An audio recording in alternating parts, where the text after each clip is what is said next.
I am Ashleigh Frank, and I'm here with Terry Fator tonight. Thank you for coming out and spending some time with me. Well, thank you for having me. It's a delight. Yeah. How did you originally become connected with Airpower Foundation? Well, this was many, many years ago, right after I won America's Got Talent. I started doing military events, and so I met some people that just introduced me to the right people, and it's always been very near and dear to my heart doing military things. I have a lot of family members who served in the military, and I had a friend who had a father who was a POW in Vietnam when I was a kid. And just made an impact on me, and so it's directly resulted from me seeking out military charities after I got some fame. So yeah, that's really cool. Yeah. So you did say your family members served in the military? Yes, yes. Very cool. How did you get started with ventriloquism? we gotta have that.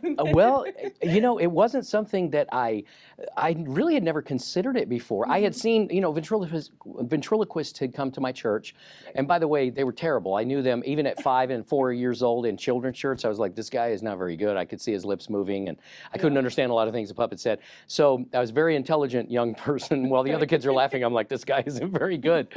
But I had also seen some on television, and so I found a book, just stumbled on a book in my school library when I was 10. Oh, wow. And it intrigued me because I was in every year I would do the talent show for every school I was in.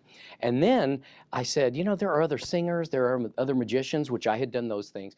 I said, I've never seen a ventriloquist, so I'm going to do this so I can be in the school talent show. I fell in love with the art. And by the time I was about 11, I had made the decision. I said, I'm going to do this. This is going to be my profession. I'm going to be a professional ventriloquist when I grow up. That is really cool. Not many people can say that they chose what they wanted to do at 11 and stuck to it. I am one of them. That is on the not side. So you started at 11. Which was your first puppet, and which is your favorite now? That's a loaded question. It's a loaded question, and but now not because the puppets, they don't care, they don't have feelings. So I can, you know, I can say whoever and nobody. Now, if he was with me, he would argue with you on that. Right. But I actually have 3 different favorites for different reasons. My overall favorite, of course, is Winston the Impersonating Turtle, which I have my Winston socks on. And by the way, we're going to be getting them to be available. We just talked to Scoop, the guy who runs my foundation, and we're going to have some Winston socks available for purchase because apparently they're a hit. Yeah. But Winston is my overall favorite because, let's be honest, without Winston, I wouldn't be here right now. You know, Turtle singing Roy Orbison is why I won America's Got Talent, no doubt. My sentimental favorite is Walter T. Airedale, my cowboy puppet. And the reason he's my sentimental is I started doing ventriloquism when I was 10. I had, you know, very small and not professional at all, and then a semi-professional puppet, but my real first professional puppet was Walter T. Airedale, my cowboy puppet. He's my sentimental favorite. And my favorite to perform is my Elvis impersonator character. His name is Maynard Tompkins, and he is hilarious. I enjoy working with him. I probably ad-lib with him more than any other puppet. I just let him go off on a tangent. I even have my crew laughing backstage with him sometimes because things happen with him. Oh, that's so cool. That is so cool. So you never had to do anything with like sticks and hot glue to make a puppet? I was never talented that way. Yeah. I was never able to do, I was never good at crafts. I can barely draw. So I just was not good with that. But although I did, you know, with my first little puppet, it was one of those that had like a stuffed body and a little string that came out of the back, and you couldn't really use them for shows. So the book that I checked out was called Ventriloquism for Fun and Profit by Paul Winchell, and it taught you how to build a puppet. And so he had like all these instructions. So I was able to remove the head from that and then build a body using the instructions. And I put a little stick on his head. That way I could use him for a couple of years until I could afford my first semi-professional puppet. So that's really so cool. That's the best I ever did with crafts, arts and crafts. So what was it like being on America's Got Talent?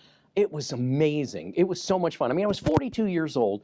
I had several times in my life that I thought, this is it, I'm going to get discovered, and then just, you know, fell like a lead balloon. And so I kind of felt like, I'm 42. Who's going to ever care about a 40-year-old ventriloquist? This is probably my last hurrah to get famous. Not that it would have mattered. I was a person who loved what I did anyway. So regardless of whether I'd ever achieved the type of fame and fortune that I have achieved, I still would have been very happy being a ventriloquist professionally and playing for schools and fairs. But I just, I feel like God was shining down on me and just said, Terry, now's your time. But it was exciting. It was a lot of hard work. They had long days. I mean, if you're on America's Got Talent and you go through the whole thing, I'm not kidding you, 5 o'clock, 6 o'clock a.m. lobby calls, you don't get back until 11 or 12, very little sleep. And the real problem is when you're on a show like that and you're on every week, you're getting famous, you can't sleep. Because, you'll wake up, you'll go to sleep and you'll wake up and go, oh my God, I'm on TV. People are watching me, I'm getting famous, So luckily my doctor knew all about that. My doctor he's here in Dallas, Dr. Kirkham, he's retired now. But at the time he was my doctor and he would prescribe sleeping pills for me. He said, I've worked with a lot of people who have made it famous, so this is a normal thing. I'm not on sleeping pills now, I don't have to take them now. Yeah. But at the time he was like, you got to sleep, Terry. You got to have your voice for next week. But I mean, it's just one of those things where there's electricity going through your body because it's happening. It's an exciting time. I feel it every time I watch an episode of America's Got Talent. I can feel what those people are going through. It's fun. That's really cool. So I'm going to ask a question. How's Howie? Howie Mandel. How do you feel about him? I love Howie. Yeah. It's funny because I kind of had to win Howie over. Right. When he first started, I heard from all the people that he hates ventriloquists. Really? I don't think he does now because, this was early on because this was maybe 4 years after I won, 3-4 years after I won, he joined the team. Right. And people would say, I'd go in and they'd say, oh, Howie absolutely hates ventriloquists. Right. But I think me and Darcy Lynn and Paul Zerden, the three of us who have won America's Got Talent, I think we've won him over and helped him to realize that ventriloquism is not a hack job. It's not a hack job to have. It's a real form of entertainment for adults and children. So that's cool. That's really cool. He's really cute though and sweet. He's really funny and he's a very sweet man. He really is. Oh, good, good. How has your life changed since winning America's Got Talent in 2007? Well, it's of course, I went from playing elementary schools and fairs. I'd do 3 to 5 shows a day, playing county fairs and elementary schools, and then suddenly I'm a headliner in Las Vegas, and there for the last coming up on 17 years. But I got to say, the absolute best thing that ever happened to me that came as a direct result of my success is that I met my wife, Angie. I was doing a charity event in Corsicana, Texas, my hometown. I lived there from the time I was 14 to about 30. And my sister and a mutual friend set her up to cater this charity event I did, knowing that, I was single and she was single, and I met her, and she has just been the most incredible part of this whole journey. It was worth. I would do it all over again if I could meet her at the end, just like I did. So we're having a ball together. Oh, I love that. I love that. So what advice would you give to someone who might not be quite sure about their talent? Well, practice. I mean, there really is no other way to get anywhere. You have to practice what you're doing. And my advice has always been, the dream is one thing. And if you have a dream to do something and you're working toward that dream every single day, anything can happen. All bets are off. It doesn't matter. I mean, Bocelli didn't get discovered until he was in his 50s. I didn't get discovered until I was in my 40s. So I felt like when I got into my 40s that the dream was dead. But I got to tell you, I didn't stop working. I continued to improve my act. And ever since I won America's Got Talent, I still practice and I still work to become better at what I do. So what I tell people is the dream dies when you take that guitar and put it in the closet, or when you stop writing or you stop singing. So don't stop working. Anything can happen as long as you're working toward your dream. That's really cool.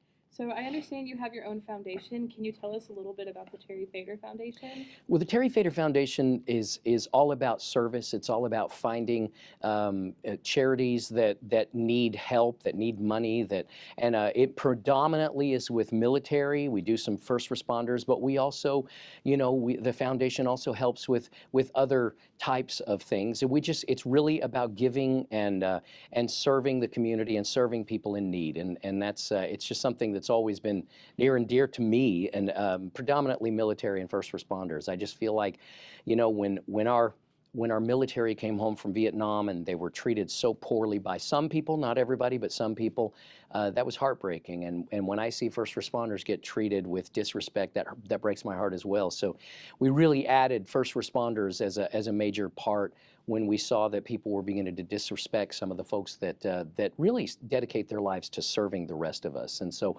that's what it's all about, is serving those who serve us. Oh, wow. So Hey, that's a really good quote. Serving those who serve us. I like Yeah. that. I just came up with that. Wow. So you also have an online store, store.terryfator.com. Can you tell us a little bit about the store and how it helps veterans and also first responders? Yeah, we are just gotten the website up, and we're always trying to add new things. We talked about the Winston socks. We're going to be adding those. So we're always looking for new things to add to it. And what people need to know, though, is that 100% of the proceeds of everything they purchase on that shop goes to the Terry Fator Foundation and just is ready to serve. That's what we do. That's really cool. One more question for you. So what brings you the greatest joy in life? My wife Angie, without a doubt. Just she puts her head on my chest every single night since we got together 8 years ago, and all my troubles in the world go away, and she just fulfills me in a way that I never thought possible. So no doubt about it. But I also love. I feel like my second to that is the fact that I believe God has called me to be an evangelist of joy, and that to bring His joy and make people feel like a kid again. And I think that's an amazing calling, and I'm just honored that He's given me the talent and the gifts, and I want to be responsible with those and do the best I can to bring that to people. Good. Well, I wanted to thank you for your time, and have a great time tonight I at will. Airpower Foundation and Skyball. I'm looking forward to seeing you there. So I'm looking forward to being seen. Well, good. I know the puppets are excited. I'm excited. They're very excited. I'm gonna say I did a little happy dance out there before you came in. We're gonna really expose it. So yeah, I'm looking forward to it, and just thank you for your time. Thank you so much.